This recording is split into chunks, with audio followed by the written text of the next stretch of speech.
this is Nancy from Life's Blessings. I hope everyone's having a wonderful Monday. Today is October the 14th. So we've been homeschooling for about 16 weeks. We started the first week in July, and so right now I'm just going to tell you kind of where we're at and how it's going.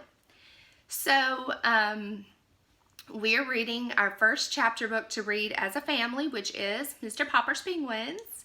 And we're so excited. We've read other chapter books before, but they were small and we didn't really do reading comprehension with it. We really didn't align it to any of our other schoolwork or anything like that. So this is our first time to incorporate the chapter book in our actual homeschool studies.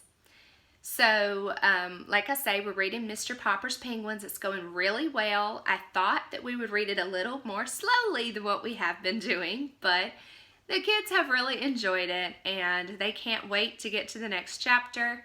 I remember being like that as a little girl. I loved to read, so I don't want to kill that joy in my kids. I want to continue that and nurture that, so, you know, when they're my age, they'll still find time to read.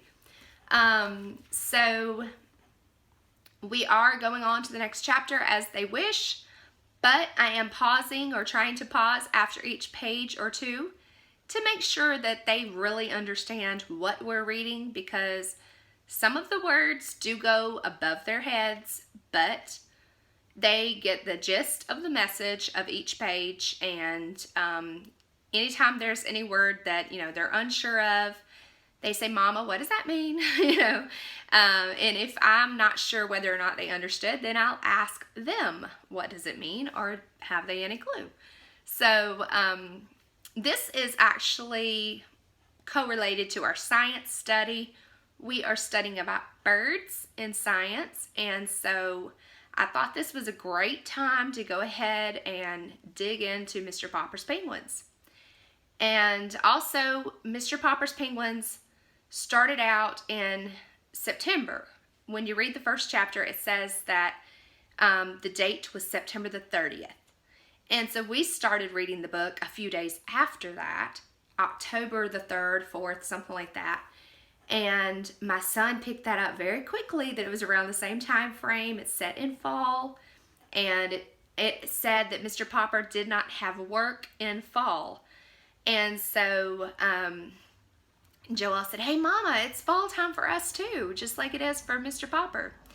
And they understood, you know, for some people, work does slow down or stop in the fall time. My husband is a carpenter.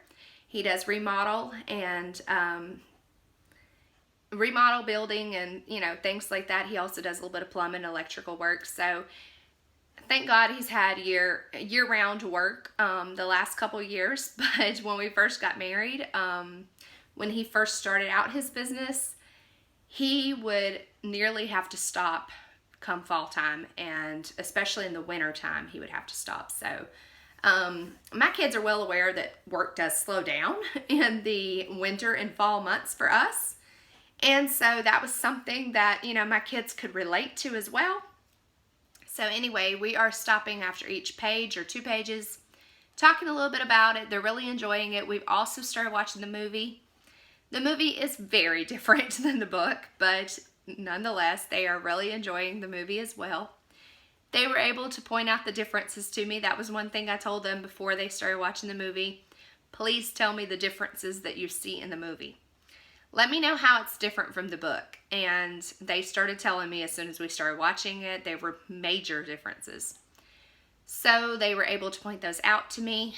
And in math, we are doing money word problems for Joelle's math right now in 1st grade. And Dulcie is pre-kindergarten, so she is learning how to do addition problems, such as, like, it shows the box of 2 dots and then a box of 1 dot, and, you know, she has to do 2 plus 1, and that way she's having to write the problem out. 2 plus 1 equals 3, and so she's doing things like that. He's doing the money word problems. And let's see, I said science, we're doing birds, and then history, we are doing early farming, early agriculture type things.